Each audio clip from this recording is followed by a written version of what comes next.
Want to take a ride? I am your host, coming at you from the Great West. This is Conversations at Midnight. First and foremost, happy Halloween to all you ghouls and goblins out there who are currently enjoying themselves on a fine day, on a fine night, on a fine evening. I hope all is well with you. For all you truckers out there who are listening, keep that wheel steady. I hope you enjoy those drives. My uncle was a truck driver, and he had mixed feelings, but that's the life. Thank you. Thank you all for lending me your ear on a beautiful night like this. Me personally, I'm sitting here in my Nightmare on Elm Street shirt. I have one just like the sweater, that of Freddy Krueger. And I love it. It's probably one of my favorite shirts among my wardrobe. So, I'm sitting here in the dark. I have a lava lamp next to me and a candle. I have to set the mood just right. So today's topic is ghosts. We're going to jump right in. We're going to talk about ghosts. So if any one of you want to set the mood, go ahead and dim the lights. Go ahead and light a few candles. I can wait. I'm not going anywhere. If you're camping with a bunch of friends or you're camping alone, go ahead and get nice and snug around that campfire. Enjoy yourself. Unwind. When this show begins, when this show starts, when you press play, the most important thing is to forget about your woes in life. All the politics, all the drama, everything about the world, that stays outside. So come in, please have a seat with me. Come join. There's nothing more that I would want than that. Is everyone ready? Okay, let's go. I want to start today's topic with a question. That question is, how many of you listening have experienced something that you cannot explain? And I'm not talking about where the curtains move or where the door closes on its own. Or, no, nothing small. It can't be small. It can't be something that can be easily argued about. Okay? I am talking where you see a person standing across the living room from you. They cut the corner, you chase them down, and they're gone. Without a trace. You see, I am on a search. I am on a search for stories, for tales, for things that have the unexplainable. Things that force the conversation of, or rather, should I say the argument of what it could have been. What it could be. What caused this. What's the explanation? That is what I'm on the search for. I want to find the more in life pertaining to this. You see, a little personal thing about me. I grew up in a household where my mother was very sensitive to the other side, if you will. I don't know if I'll go as far as calling her a psychic, maybe more so of a clairvoyant. She was able to feel the energies of things, and she was able to, get a feeling for certain things. And I grew up experiencing some things that still to this day I don't understand. I don't really know how to explain it. I don't know how to even. I've had people want me to explain it and what the explanation could be, and I have gabbed with them for hours. I have gone back and forth. I have had the debates. I've gone back and forth with them. And I simply can't explain it. And neither could they. And that's what I'm trying to say. That's the example, is I want these stories to be told to where it has that debate. Not an argument. No arguments here. The debate. I want the debate. I want the back and forth. I'll give you an example. My uncle that I rarely talk to now, but when I did, he told me a story. Okay. When my uncle got married to his wife, he moved in with her. She was living at the time. She was living with her mother and her grandfather. Okay, for the sake of the story, and I don't want to use his real name, so let's call him George, for the sake of the story. George is the grandfather of my uncle's wife, and in his youth, or when he was a younger man, he was a police officer in South America, the country of Peru. They lived in Lima, Peru. And later on, they moved to the United States. He lived here, and he grew old here, particularly in Florida, in South Florida. So my uncle's living with him. He's living with George, his daughter, and his granddaughter, who married my uncle. Well, over the years, you get old and people end up dying. George passed away in 2008, if I'm not mistaken. One night, my uncle was saying, probably like a week, 2 weeks after George had passed on, my uncle woke up in the middle of the night, and when he opened his eyes, he said George was standing next to the bed, staring at him. And he said, well, the interesting thing about George, he says, I don't know how, but I knew it was George, but it was odd because he looked so young. And he was in his police officer's uniform. Now, it's one thing that he saw him young. It's one thing that if he was hallucinating, that my uncle did indeed see George young. People may argue, well, maybe it's because he saw him in a picture in his youth, and that's where his brain created the manifestation of him being young. Kind of like how dreams work. People have dreams, they see a face within the dream. The science apparently says that the reason why that's a thing is because you've seen that face before. Whoever is in your dream, your brain did not create it. It was something that you've seen before. Now, I know some people will say, okay, but what about, certain dreams where, you never met somebody, you've never seen their face before, but you see them in a dream and you swear it's your wife. That's a different topic for a different time. What I'm saying is that I can understand if people want to use that argument where, okay, maybe your uncle was hallucinating with the idea of, he saw it in a picture, XYZ. That's fine. I can get behind that. I can understand that part. What I don't understand, or what bothers me, what doesn't sit well with me, is the police officer's uniform. That's what doesn't sit well with me. It's one thing if my uncle saw him wearing a uniform that of a old police officer in a 1930s film. That standard, it looks like a jumpsuit type thing, the blue, they have the hat, the badge, sure.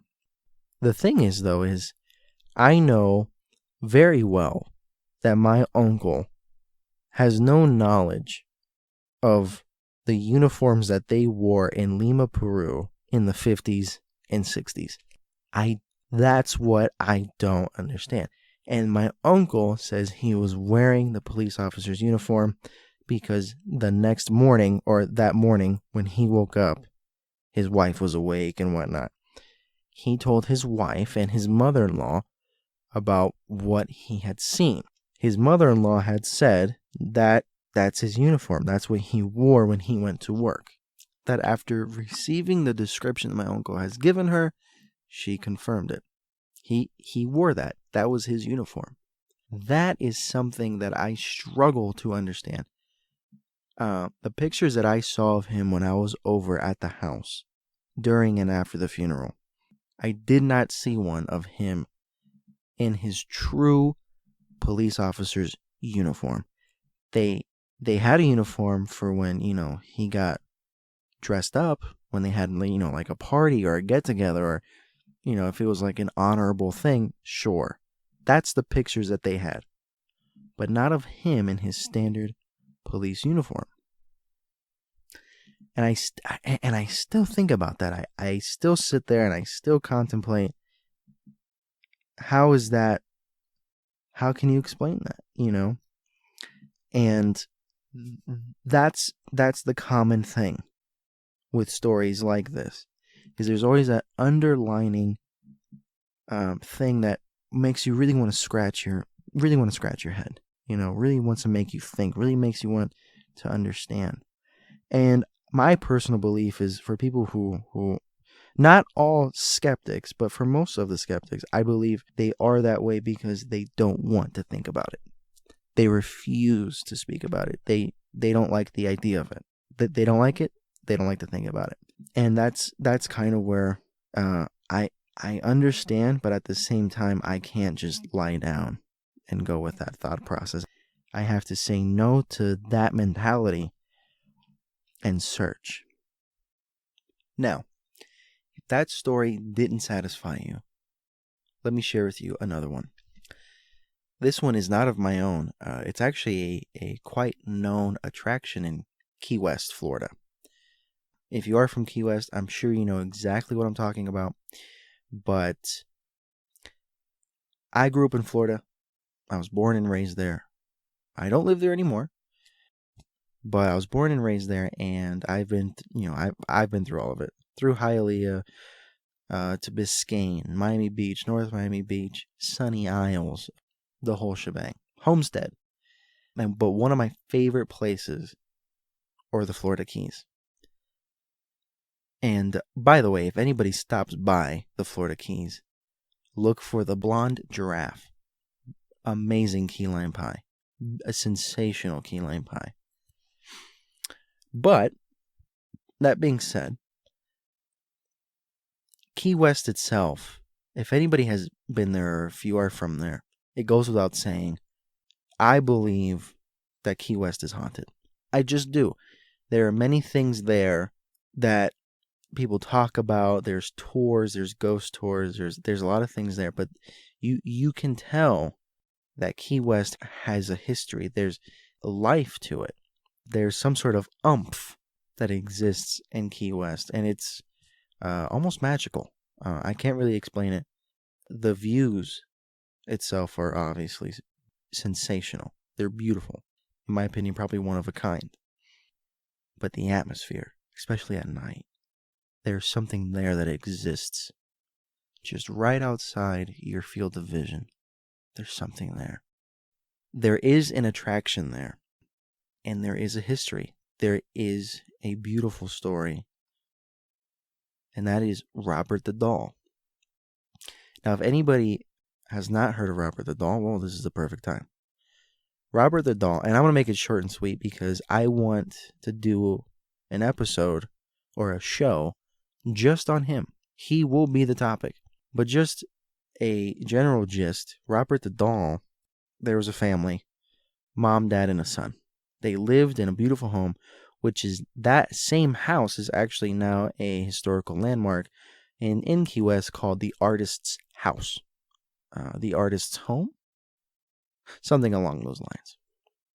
They lived in that house. That family lived in that house. Mom, dad, and a son. I think the son was about 10 years old. His name was, I believe he passed away. His name was Eugene, but everybody called him Gene. So for the sake and out of respect to him, let's call him Gene. Wealthy family. They had maids and helpers and whatnot. One of the workers for the family gave the doll to Jean as a gift, as like appreciation of sorts. Immediately, Jean fell in love with the doll, became attached to it, and over time, weird things began happening, like when the mom would walk by, the door to Jean's room was closed, Jean's in there playing, she can hear Jean talking, and one time she heard a response back. She opens the door, there's no one in the room, it's just Jean, his toys, and Robert. Things like that. Well, one of the major things that has happened, or that did happen with them, and it was their first major encounter with Robert, was everybody was asleep. It was the middle of the night. Jean wakes up to Robert sitting at the end of his bed, staring at him. Jean gets freaked out, starts calling for his mom. His mom gets out of bed, starts making her way towards Jean's room. Suddenly, Jean's mom hears this commotion. The sound of the furniture being shoved around, just loud noises and chaos. She rushes towards Jean's bedroom door, tries to open it. It won't budge. It's either locked or something is holding it back. Sure enough, she swings open the door and the room is ravaged. The furniture is thrown across the room. The drawers are open, clothes everywhere, toys everywhere. Jean is curled up on his bed in fear, and Robert is sitting at the end of his bed. Robert was untouched, essentially. Jean's mom looks at him, asks what happened. Jean responds, Robert did it. That right there is where I'm going to stop, but that right there. Let's break that down. It's one thing to hear a voice, right? Some people will chalk that up to being, okay, hey, you know what? Hallucination. Or maybe if the window was open and you heard somebody from outside, right coincidentally at the perfect time as he's talking to the doll. Sure, that's one thing. What I cannot explain is how is it that the room was ravaged? It was destroyed. A chaotic mess everywhere. How can you explain that? I have trouble in being a full-grown man moving the furniture on my own, let alone being 10 years old moving furniture, especially so fast. I mean, we're talking from one room to another. I can't think, I don't see how that takes her over a minute to get to his room. Now, let's say that she had 2 minutes to get to the kid, to get to Jean. I don't see how in 2 minutes you can destroy that room. I know some people would love to debate that, but it's the quality of the destruction that keeps me focused. We're not talking about grabbing clothes and chucking them. We're talking about full pieces of the furniture being tossed around. Chairs, the dressers, the arm wires, everything. In 2 minutes, I don't even know. At that point, I wouldn't even be mad. I'd be darn impressed. I would be more impressed at the idea. If Jean came out and said, yeah, hey, that was me, I wouldn't be mad. I'd be impressed. And that'll make me feel like garbage because clearly I'm not doing something right when it comes to my muscle tone. If you are in the Keys, especially in Key West, please go see him. It's sensational. One of my biggest influences, and I didn't know if I was going to say this since it's Halloween, I just couldn't help myself. One of my biggest influences ever is Art Bell. If you haven't heard of Art Bell, stop the podcast. Seriously, stop the podcast. Stop this show. Who cares about my show? Go listen to his old archived shows. He used to be the host for Coast to Coast AM. He used to do this thing called Ghost to Ghost AM, where every Halloween he would open up his phone lines and you can call in. He, to me, is probably one of the biggest reasons why I'm doing this. But Art Bell is a huge influence on me. And because of that, I used to listen to his shows a lot. And I really wanted to share this story now since it's Halloween. And I hope it gives you that same spine-chilling emotion that I had. And it was on one of his ghost to ghost years. I think it was, probably 98, 97. And a caller called in sharing this ghost story that he had. I don't know the caller's name. I would love to give him credit, but they don't really share their name. They just say their first name and where they're from. But I believe he was from Canada. But the story was, and I'm going to short and sweet this one as well. He hung out with a group of friends, probably about 5 of them, if I remember correctly. One of his friends out of the 5 wasn't doing well mentally. He was dealing with some demons, some personal stuff that he had, and he wanted to unlive himself, as the kind way is of saying it. They tried to be there for that friend. One day, they stopped seeing that friend. He just stopped showing up, stopped hanging out with them. They just assumed that he was in a funk and he wanted to do his own thing. Well, the caller said one night he has a dream, and he was sitting in his room and he hears a knocking. He says in this dream he looks over at the window and he sees his friend staring at him, and he says, "You have to find me. Please find me." He wakes up, thinks that the dream is weird. Okay. He actually didn't think much of it. He just thought, it was a weird dream, and he didn't think too much about it. He didn't look into it too much, and decided to go about his day. It's time to go to sleep again. The second night in a row, he has that same dream. His friend is knocking on the window and saying, "Please, please find me." After a few weeks of this, and this went on for weeks. After a few weeks of this, their group is hanging out together. His friends are together and whatnot. Obviously, the one missing friend is not there. The one that he sees in the dream is not there. One of the friends in that group says, "Hey guys, I need to tell you something. I'm worried about that friend in particular. I'm worried about him because I keep having this dream where he knocks on my window and he asks me to come find him." Well, the person who called in, Art Bell, says that he looked at him and said, "I've been having those dreams too." Another person in the group chimed in and said, "I've had those dreams as well."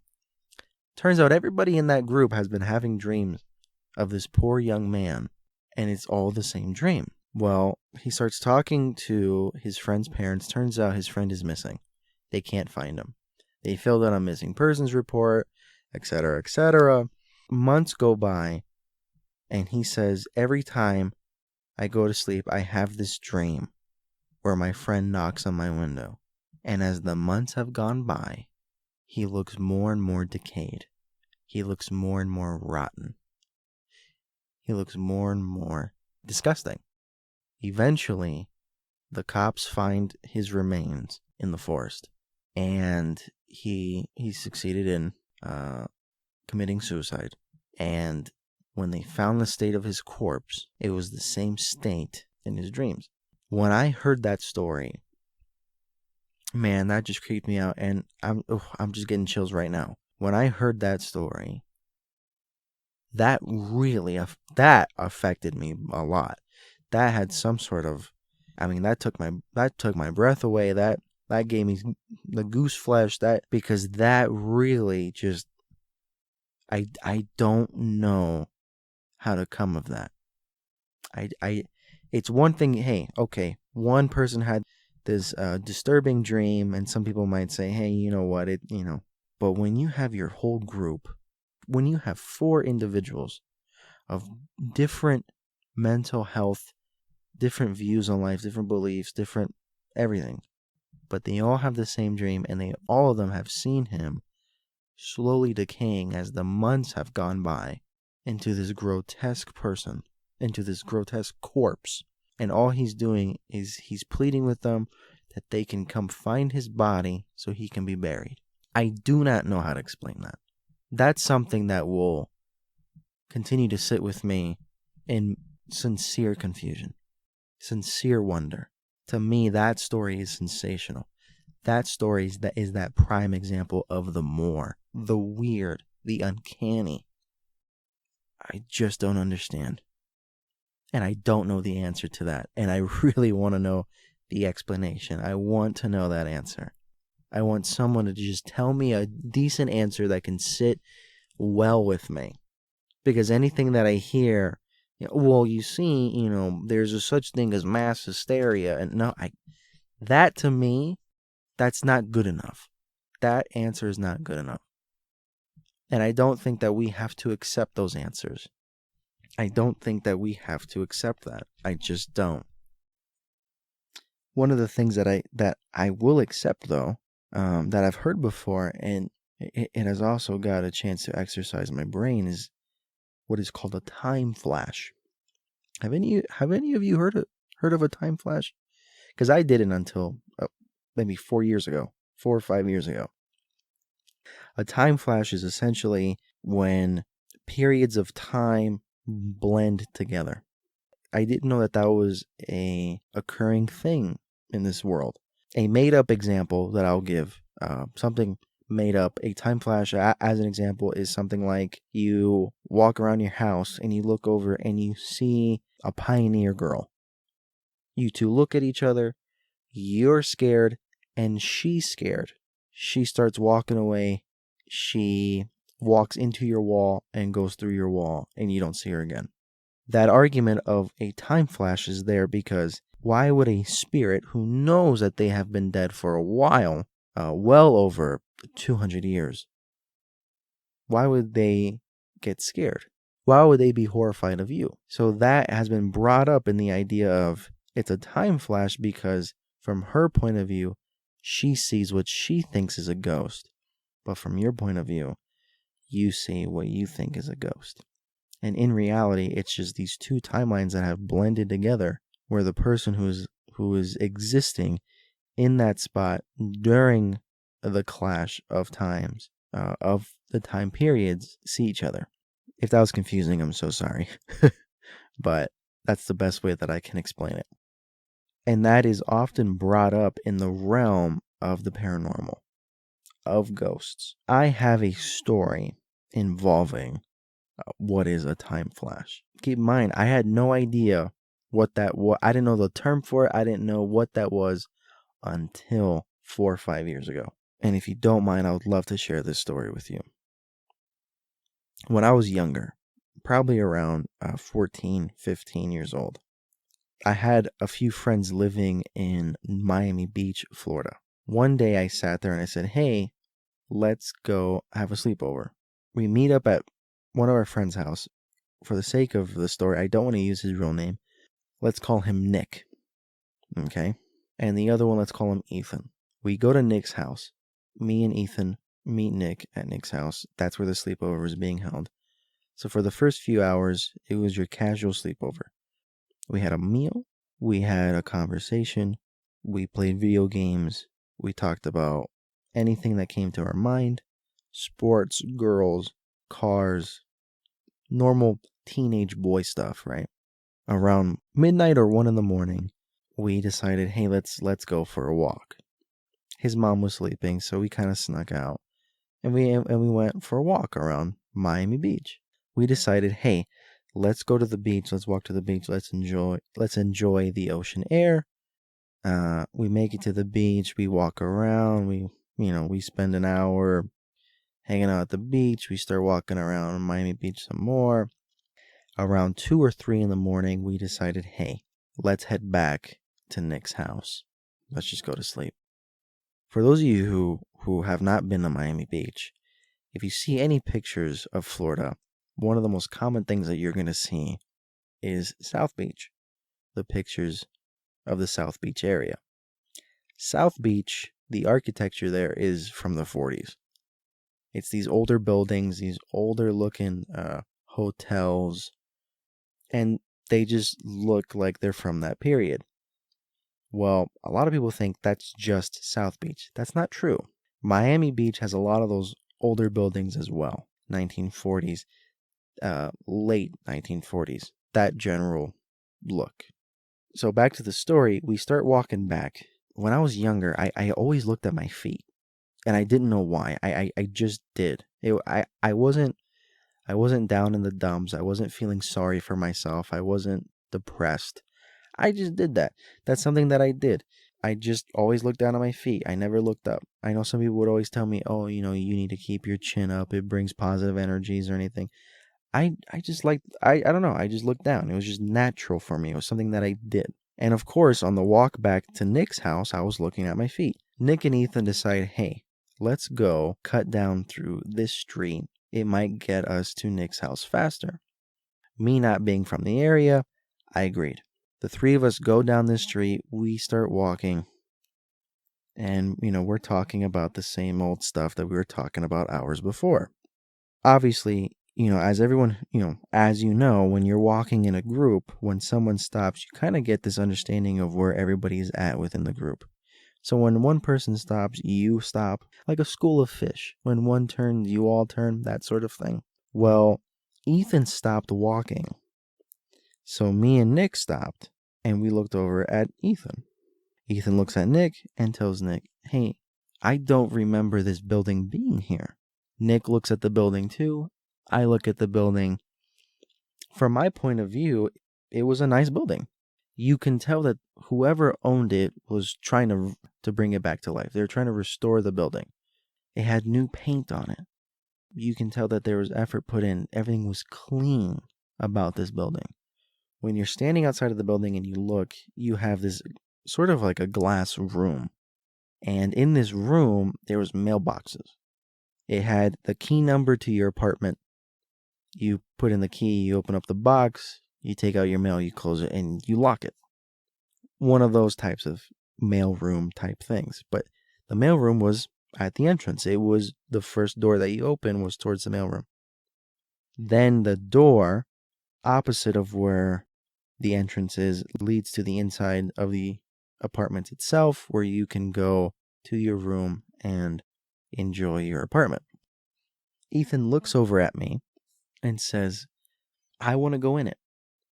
At that time, before Ethan said anything, I had this feeling like I wanted to go in it.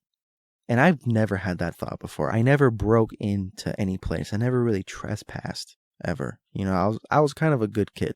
When it came to stuff like that, I didn't want to get in trouble, especially with the law. Mainly because I feared my father more than I did any policeman. But for some weird reason, I had this feeling I was being enticed to enter the building. So Nick looks over at me and Ethan and goes, hey, let's not do that. And immediately, I guess I snapped out of it. I was like, yeah, you know what? That's true. Let's not do that. But Ethan was so focused on trying to break in. So he grabs the door handle that leads towards the mailroom, pulled it, and it was locked. I mean, that was locked. It even made the kunk sound. Like kunk. You can tell that there's like a bolt there that stopped that door from moving. When that happened, I said, great, let's go back to Nick's room, or to Nick's house. Let's go to his room and sleep. Well, Ethan was persistent. He insisted on making it into this apartment building. He looks up, and we could see the windows from where we were standing, and he looks up, and on the second floor, there was a window open. All the other windows, the lights are off, but that window, the window was open and the lights were on. Every other window, the exact opposite, closed and lights were off. It was perfect. It was perfect. It was inviting. And this, a reminder, this is a true story. I promise you. Ethan looks at me and Nick and goes, okay, I need you guys to boost me up there. I need you guys to lift me up there. If I can reach the window, I'm going to climb in. Ethan for his age, he was tall. Ethan was a tall kid for his age. Well, somehow he convinced us. And that's what we did. We gave him a boost. He climbs into the window. And that was that. Me and Nick start talking, seeing if, we're going to hear screaming and yelling and whatnot. And we were talking about the situation that we were in. And in mid-conversation, I heard this clicking sound. It was like a latch was being released. It was like this nice click, and I looked over at that main door, and I saw this. It was like cracked open. It was like opened ajar. It was there. And I remember I was reaching for the handle because I went, hey, look, it's open. I'm telling you, I could feel the air condition coming through that crack within the door. It touched my fingertips. I felt the cool air. Right before I touched that door handle, the other door opposite of the mailroom door swung open, and it was Ethan. And he looked pale. And he looked at me and Nick, and he screamed, "Run." We scattered like roaches. We were gone. We're running through the streets. All of us split up. I lost them. I probably couldn't find them for 20 minutes. I just couldn't find them. And I remember running through the streets, hiding, and after about 15, 20 minutes, I started walking towards the general area of Nick's home. On my way there, I saw this public park, and I just had this feeling that they were there. So I walk over, and sure enough, I see them. I see Nick standing next to Ethan. Ethan is sitting at the picnic table, and he had his head down. And I looked over at Nick. Nick looked back at me, and he gave me this face of like, I have no idea what's happening. And I just stood there in silence. Nick says that Ethan doesn't want to talk. He hasn't spoken since. So we sat in silence for about 5 minutes. It had to be about 5 minutes. And Ethan goes, "You want to know what happened?" And I, "Yes, please, of course." Ethan begins to tell us from his point of view. He gets hoisted through the window, and he climbs in. He says that the bathroom was brand new. You could smell the Clorox bleach that they used to wipe everything down. He says he walks around. He exits the bathroom. He walks around the corner. He says it was his brand new apartment. The rug was brand new. Everything was brand new. He says that there was still plastic stuff around, for paint and whatnot, I guess, to not get the rug, nasty. And he says he opens the main door, leaving the apartment, and the door was around the corner of a hallway. So he goes around that corner. He makes a left around this corner, and he says at the end of the hallway, he sees the stairs.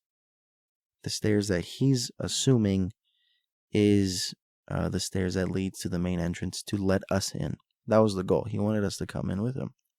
He said there was probably about 4 doors on each side of the hallway. 4 doors to the left, 4 doors to the right. He says he starts going down the hallway and he hears a click. He hears something unlatch. And he looks over to his right, because that was his initial reaction.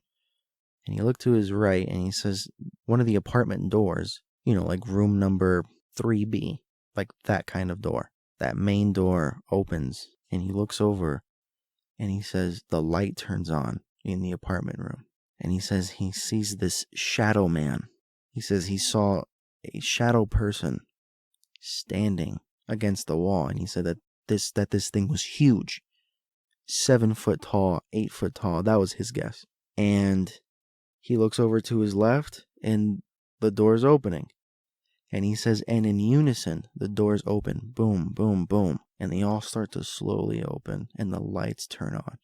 He started to hear whispers, like a crowd of people whispering. And he said once he heard the whispers, he ran. He ran like he's never run before. He ran down that stairs, he opened that door, and that's when he saw us. And he saw me reaching for the door. And he said the only thing that he can get out of his mouth were the words "run." And then that's when we ran. That's not the weird part. After all that, that's still not the weird part. The next day, we wake up, we go to church. It was a Sunday morning, we go to church. Nick had to leave to go to somewhere. He had to do something else, some sort of activity. So me and Ethan went to church. And as we were leaving, we decided to walk back to Nick's house and wait for him there. Ethan looks at me and says, "You want to go back, to the apartments?" And I said, "Yeah, of course." It's middle of the day. We start walking, and sure enough, I'm looking down at my feet, as usual. And after about 10, 12 minutes of walking, Ethan stops. I stop, I look over at Ethan, and Ethan is staring at a building. And I go, "Why'd you stop?" And Ethan responds to me saying, "Oh my God, this is the building." What I saw, ladies and gentlemen, this is the honest to God truth. What I saw was this nasty, paint faded, windows broken apartment building. The mail room had papers scattered. Like that junk mail that you get You know, where it's like the book of the coupons, but it's not really coupons. It just says what deals they're having at the supermarket. It was one of those types of papers. They were just scattered all over the mailroom. The windows were cracked. I could see it. And that window that was left open was closed. The one that Ethan climbed through was closed. And he walks over to one of the windows on the main floor. A window that if you looked into, it was inside one of the apartments. He looks in it and he goes, "Oh my gosh." And he calls me over. And I go over and I cup my hands around my eyes and I peek through the window. And not the whole room, but like a good corner of it was just burnt. And the bed in there was burnt. There were some clothes left on the hanger. But that apartment building was abandoned. And it looked like that for years. It looked like no one has been there for years. I do not know what that is. And I don't have to break down that story because it just goes without saying. But I believe what I experienced was indeed a time flash. That was something that I can't explain. That was something that I wouldn't even know where to begin. I don't know what that would have been. But when I tell you that night before, that building was pristine. It was pristine. It was retro. It had that vibe. It had that look. It had that jive. It was through and through in its prime. And you're telling me not even 12 hours later, it's destroyed? The paint has been faded, has been sun bleached beyond recognition. The windows are destroyed. The papers are everywhere. The tile in the mailroom is nasty. I do not know what to say. I do not have an explanation. And that was years ago. That was over 10 years ago. And I still struggle to this day with an explanation. We live in a very, very weird world. A very strange one. It's beautiful. It's beautiful. It's even better if you are surrounded by good people. If you have good people in your life, they can take you far. You treat the good people good, they treat you good. As beautiful as it is, it's equally as strange, as weird. There is more to this life than I believe we are taught, that we are led to believe. There is more. There are uncanny things. I believe that there is a life after death because I do not know how to explain these things. I do believe that there is extra life out there. I believe in so much more than what is presented to us. All it takes is a little questioning, and that's the beauty of it. That's the beauty of what we have right now, is the capability of question. The ability to question. Ladies and gentlemen, I want to thank you for an amazing first show. Thank you for being here with me. I may not be the most smooth talker. I may not be the most charismatic host. But what I will be through and through at the end of the day is honest, and I will be myself, most importantly. Thank you so much for everything. Until next week, this has been your host, and until then, be on the watch. Keep your eyes peeled. Please pay attention to any of the weird things in life. It's there. It always has been. And it'll never go away. Once that veil has been lifted, I do not think that there is anything that can bring you back. Once it has been seen, it cannot be unseen. Until next time. Until next week. Be safe. Have an amazing week. God bless you. From the Great West, this is Conversations at Midnight. Thank you.